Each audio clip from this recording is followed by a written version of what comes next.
বহু বছর পর একটা ভালো নির্বাচন উপহার দেওয়ার ক্ষেত্রে ওয়াকারুজ্জামানের নেতৃত্বে সেনাবাহিনী সফল হয়েছে।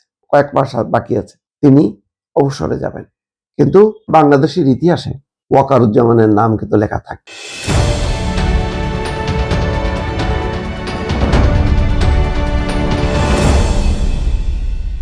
কিছুক্ষণ আগে খবরে দেখছি যে সেনাপ্রধান ওয়াকারুজ্জামান সাক্ষাৎ করেছেন, বিদায়ী সাক্ষাৎ করেছেন ডক্টর মোহাম্মদ ইউনূসের সঙ্গে। ডক্টর মোহাম্মদ ইউনূস এই নির্বাচনে ভালো নির্বাচনের সহযোগিতা করার জন্য ধন্যবাদ জানিয়েছেন। আসলে দেখেন, গত 16-17 মাসে যে ধরনের গুজব, যে ধরনের প্রচারণা, মানে একটা এত বাড়াবাড়ি পর্যায়ে চলে গেছিল যে ইউনূস আর ওয়াকারুজ্জামানের মধ্যে দারুণ সংঘাত, সংঘর্ষ, যে কোনো সময় একটা ঘটনা ঘটে যেতে পারে। ওয়াকারুজ্জামানকে সরাই দেওয়া হচ্ছে, অথবা ওয়াকারুজ্জামান ষড়যন্ত্র করতেছে, ওয়াকারুজ্জামানের সাথে তার অন্যান্য জেনারেলদের দ্বন্দ্ব, এইরকম দফায় দফায় এত অপপ্রচার প্রচারণার পরও এমনকি তরুণ নেতারা ওয়াকারুজ্জামানের সাথে নিজেরা অ্যাপয়েন্টমেন্ট করে সাক্ষাতের পরে বাইরে এসে যেভাবে বলার, তাকে আওয়ামী লীগ বানানোর চেষ্টা করছে, যে ওয়াকারুজ্জামান একটা রিফাইন্ড আওয়ামী লীগ আনার চেষ্টা করছে, এই সমস্ত বলে একটা ভয়ঙ্কর পরিস্থিতি তৈরি করার চেষ্টা ছিল দেশের ভেতর থেকে এবং বাইরে থেকে। কিন্তু দেখেন, এই সেনাবাহিনী, এই সেনাপ্রধান বাংলাদেশকে খুব অল্প সময়ের ব্যবধানে 2 দফা রক্ষা করছে। এক দফা হচ্ছে 5ই আগস্ট, যে 5ই আগস্টে যদি তিনি দিল্লিতে পালিয়ে যাওয়া প্রধানমন্ত্রী, সাবেক প্রধানমন্ত্রী শেখ হাসিনার নির্দেশনা শুনতেন, তাহলে এখন তো বলা হয় 1600 নিহত হয়েছে, রক্তের গঙ্গা যে কি পরিমাণ প্রবাহিত হতো, এই রাজধানীর বুক একেবারে রক্তাক্ত হয়ে যেত, হাজার হাজার মারা যেত। কারণ তখন হাজার হাজার বিক্ষুব্ধ জনতাকে ছত্রভঙ্গ করার জন্য কামান দাগানো ছাড়া আর কোনো উপায় ছিল না। কত লোক মারা যেত, ঠিক ইরানে যে 20,000 না 25,000 গণনা করা হচ্ছে, ওই অবস্থা তো কিন্তু ঢাকাতে, এক ঢাকাতে এই অবস্থা হইত।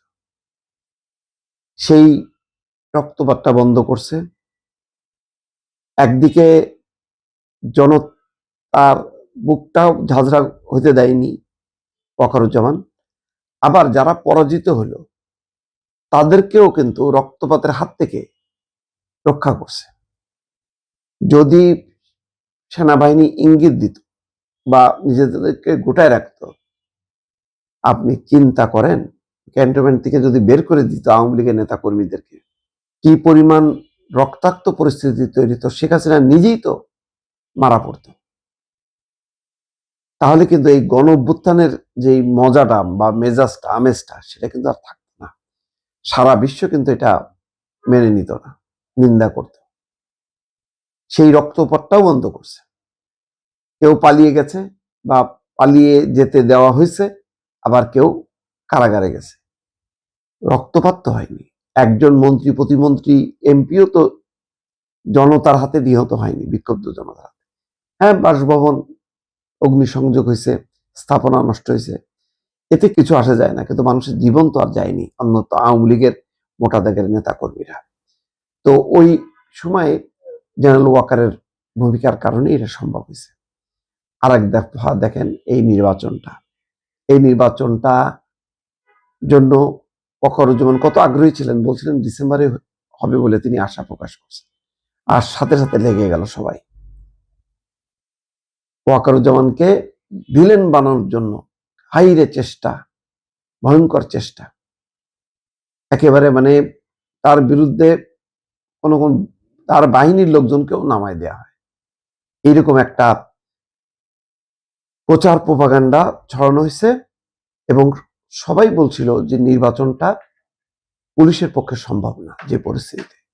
তখন ওয়াকারুজ্জামান বলল 1 লাখের উপর সেনা সদস্য থাকবে, এবং তারা থেকেছে। নির্বাচনে অনিয়ম হয়েছে, কারচুপি হয়েছে, জালিয়াতি হয়েছে, অনেক ঘটনা ঘটছে, কিন্তু নির্বাচনে কিন্তু সহিংসতা হয়নি, নির্বাচন শান্তিপূর্ণ ছিল, সহিংসতা মুক্ত ছিল, এইটা নিশ্চিত করছে কিন্তু সেনাবাহিনী। তার মানে বহু বছর পর একটা ভালো নির্বাচন উপহার দেওয়ার ক্ষেত্রে ওয়াকারুজ্জামানের নেতৃত্বে সেনাবাহিনী সফল হয়েছে। তাহলে নির্বাচন কে রক্ষা করছে, আর 5ই আগস্ট সংঘাত থেকে দেশকে রক্ষা করছে। 2 দফায় জেনারেল ওয়াকারুজ্জামান তার মেয়াদে শেষ করলো। এখন হয়তো তার কয়েক মাস বাকি আছে, তিনি অবসরে যাবেন, কিন্তু বাংলাদেশের ইতিহাসে ওয়াকারুজ্জামানের নাম কিন্তু লেখা থাকবে। কারণ এইরকম গুরুত্বপূর্ণ ভূমিকা আর অন্য কোনো সেনাপ্রধান সাম্প্রতিক সময়ে ভূমিকা পালন করেননি। বরং ন্যাক্কারজনক ভূমিকা ছিল ওই যে জেনারেল আজিজের। দেখেছেন যে কিভাবে মানে পক্ষপাতিত্ব করছে। 18 নির্বাচনের সময় তো দায়িত্ব পালন করেছেন, ন্যাক্কারজনক একটা নির্বাচন হয়েছে। 24-ও তাই একই অবস্থা।